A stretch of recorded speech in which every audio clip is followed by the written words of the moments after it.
Vitamins. Vitamins are organic compounds essential in small amounts for the proper functioning of the human body that must be obtained from dietary sources because the body cannot synthesize it. Let us first consider the water soluble vitamins.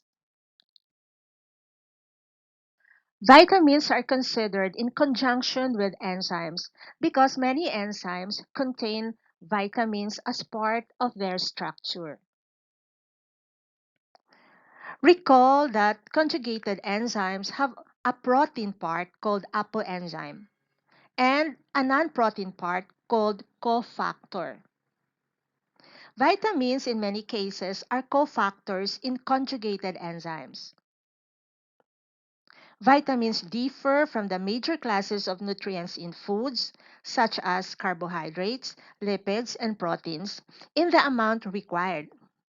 For vitamins, it is microgram to milligram quantities per day, compared to 50 to 200 grams per day for the major food nutrients category.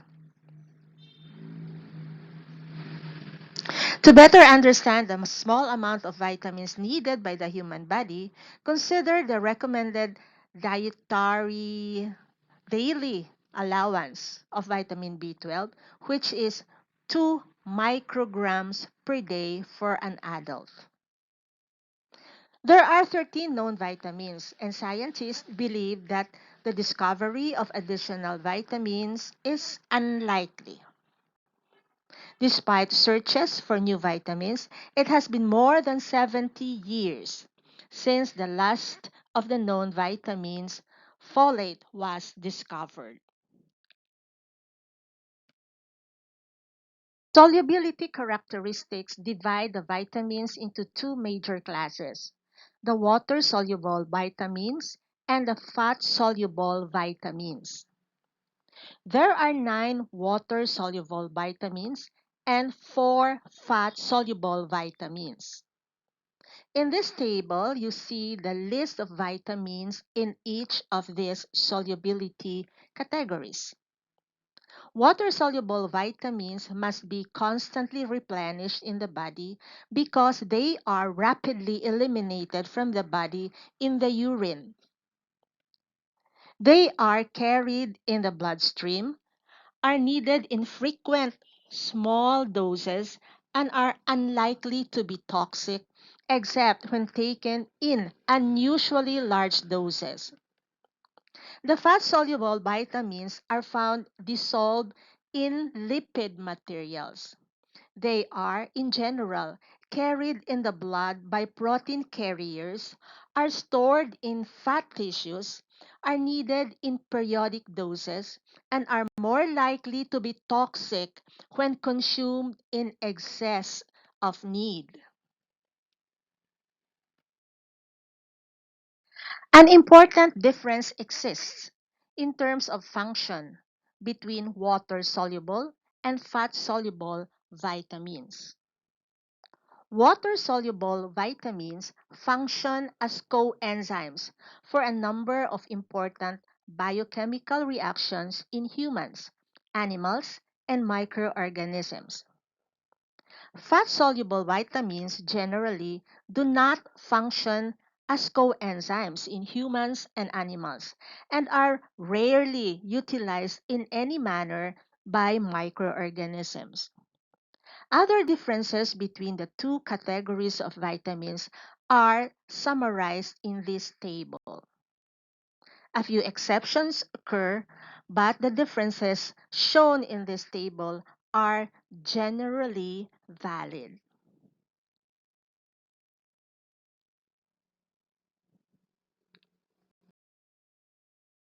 Vitamin C, which has the simplest structure of the 13 vitamins, exists in two active forms in the human body: an oxidized form and a reduced form. Humans, monkeys, apes, and guinea pigs are among the relatively few species that require dietary sources of vitamin C. Other species synthesize vitamin C from carbohydrates.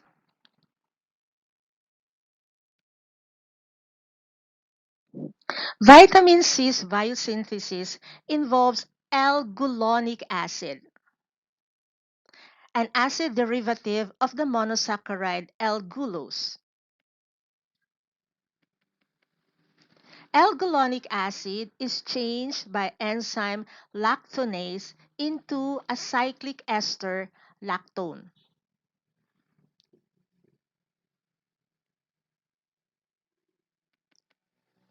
Ring closure involves carbons 1 and 4.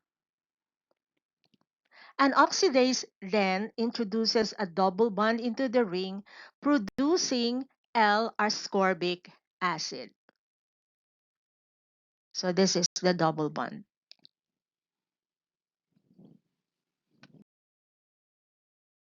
The four OH groups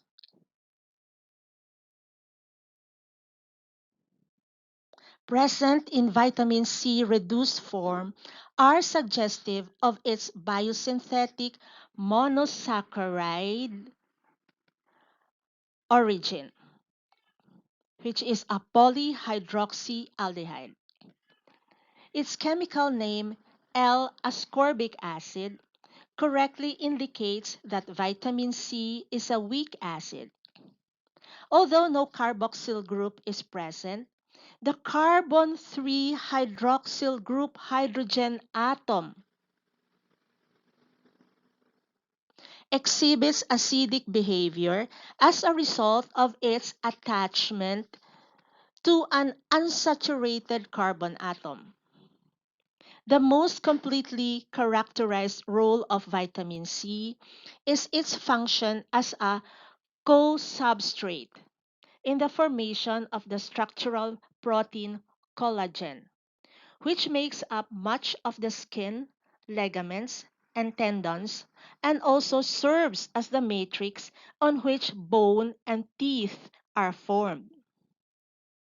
Specifically, biosynthesis of amino acids, hydroxyproline and hydroxylysine, which is an important component in binding collagen fibers together, from proline and lysine, requires the presence of both vitamin C and iron.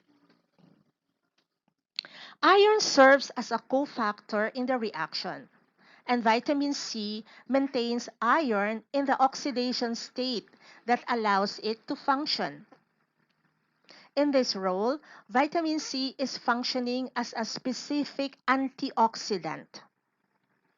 Vitamin C also functions as a general antioxidant for water-soluble substances in the blood and other body fluids.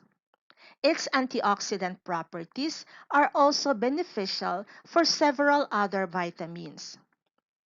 The active form of vitamin E is regenerated by vitamin C, and it also helps keep the active form of folate in its reduced state.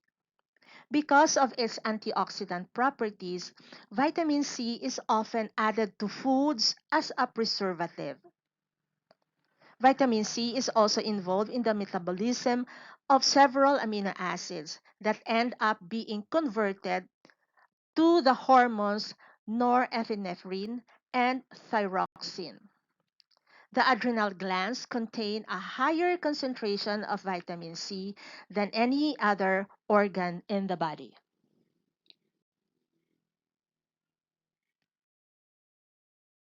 There are 9 water-soluble vitamins. One is called vitamin C, and the other 8, are grouped as B vitamins. This grouping is based on biochemical function. All of the B vitamins serve as precursors for enzyme cofactors. Vitamin C is not an enzyme cofactor precursor.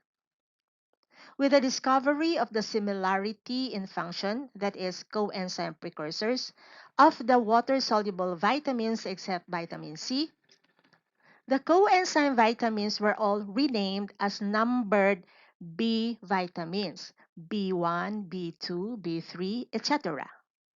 B1, B2, B3, etc. Later, the numbered B vitamin system was replaced with a system that gave common names to the B vitamins.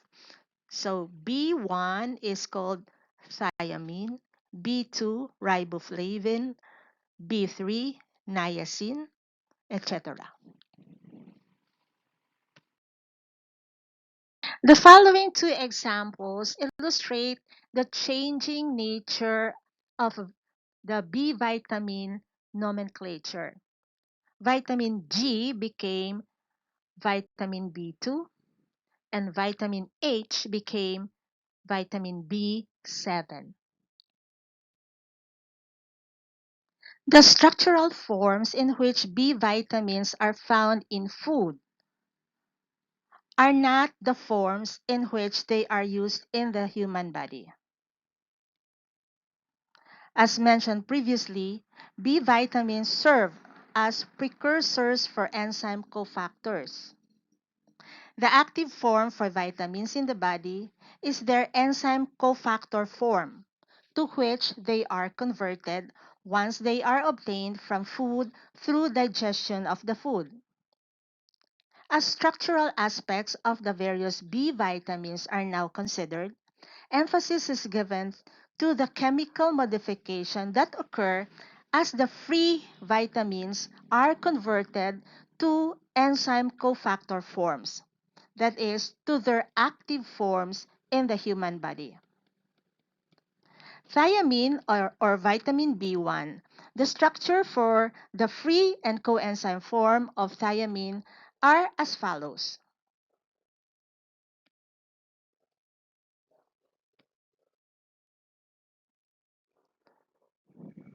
Free thiamine consists of a central carbon atom to which is attached a six-membered heterocyclic amine and a five-membered thiazole. It is a five-membered thiazole ring system, heterocyclic amine, and a five-membered thiazole ring system.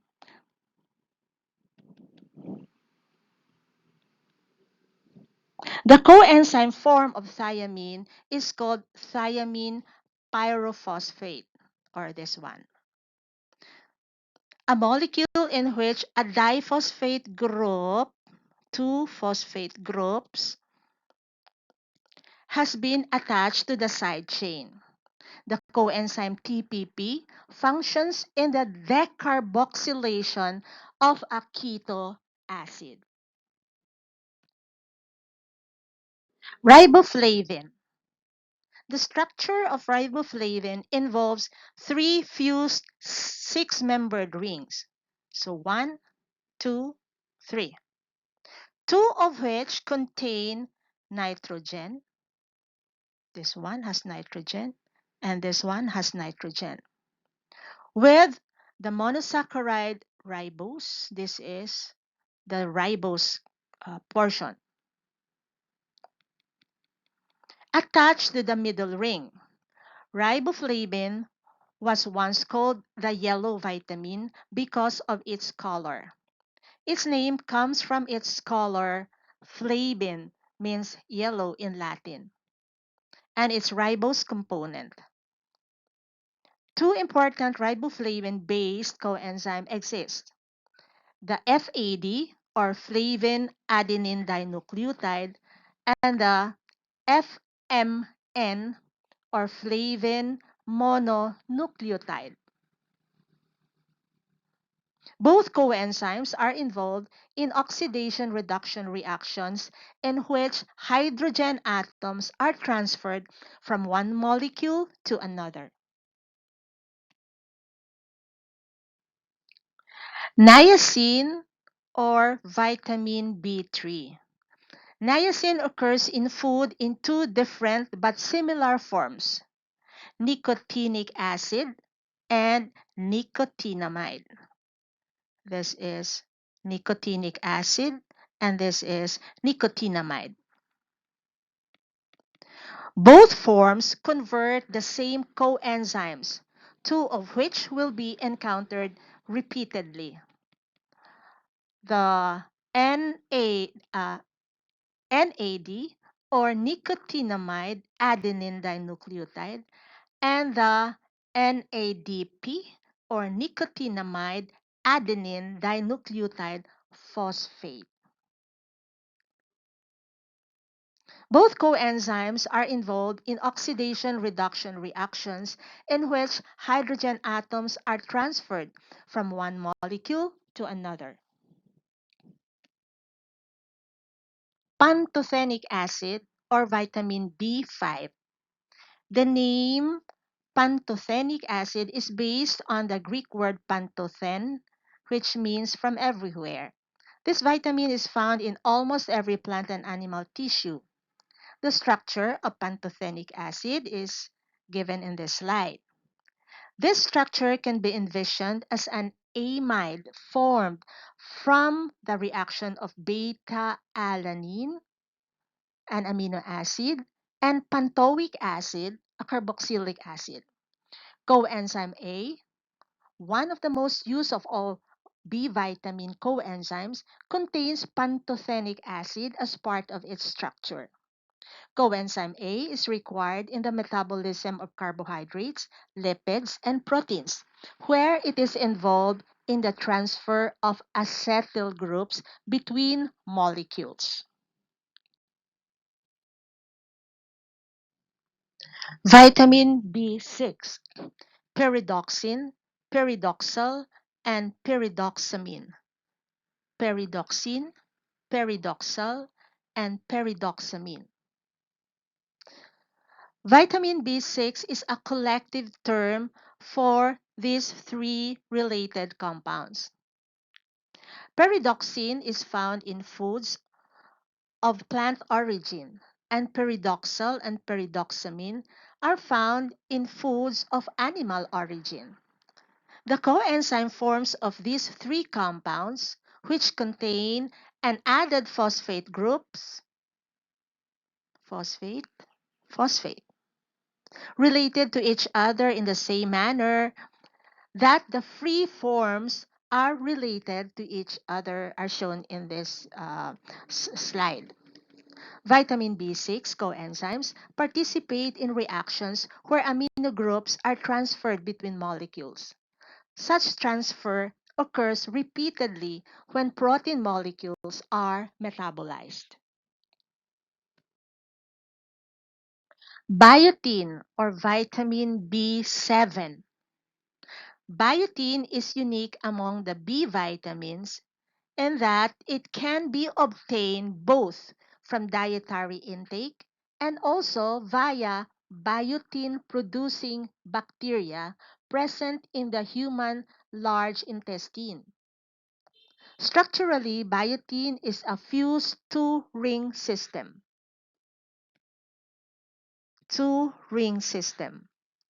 with one ring containing sulfur and the other containing nitrogen. So this ring contains sulfur, the other ring contains nitrogen. Attached to the sulfur containing ring is a pentanoic acid residue. Pentanoic acid residue. Free biotin is biologically active. The coenzyme form of biotin is formed by the carboxyl group of biotin's pentanoic acid attachment forming an amide linkage with the residue of the amino acid lysine present at the enzyme's active site. So this is the lysine interacting with this portion.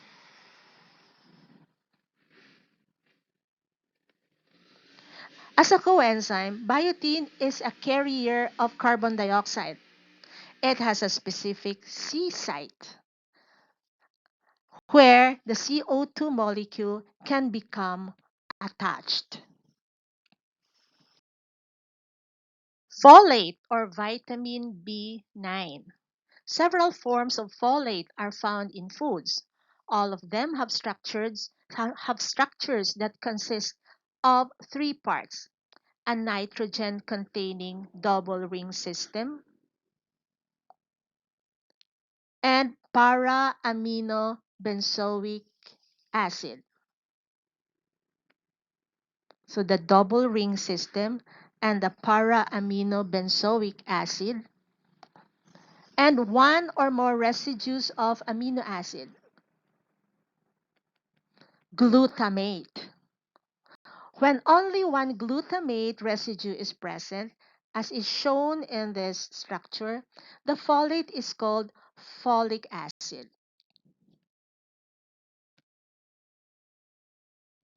In food, about 90% of the folate molecules have three or more glutamate residues present.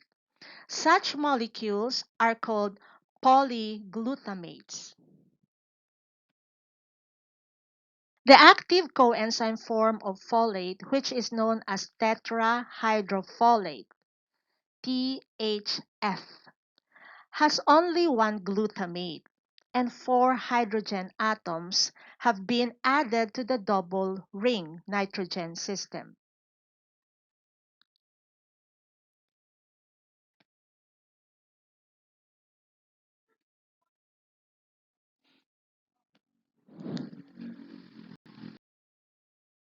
Vitamin B12 or cobalamin. The name cobalamin comes from the fact that an atom of the metal cobalt and numerous amine groups are present in the structure of vitamin B12, which is by far the most complex of all vitamin structures. Vitamin B12 is unique in that it is the only vitamin that contains a metal atom. So shown in this slide is the free vitamin B12 and coenzyme vitamin B12, and they differ only in one attachment to the cobalt atom. The free form is the cyanocobalamin. It has a cyano group, and the coenzyme form is methylcobalamin. Functionally, B12 coenzymes participate in the transfer of alkyl groups and hydrogen atoms from one molecule to another. Vitamin B12 is also unique among vitamins in that only microorganisms can produce it. It cannot be made by plants, animals, birds, or humans. Grazing animals acquire vitamin B12 by ingesting some soil during the grazing process. Bacteria present in the multi-compartment stomachs of cows and sheep can also produce vitamin B12. Humans must obtain vitamin B12 from foods of animal origin or from ready-to-eat breakfast cereals, many of which are now fortified with these vitamins. This table summarizes the B vitamin coenzyme chemistry. In general terms, vitamin B containing coenzymes serve as temporary carriers of atoms or functional groups in redox and group transfer reactions associated with the metabolism of ingested food in order to obtain energy from the food. In their function as coenzymes, B vitamins usually do not remain permanently bonded to the apoenzyme that they are associated with. This means that they can be repeatedly used by various enzymes. This reuse or recycling diminishes the need for large amounts of B vitamins in biochemical systems.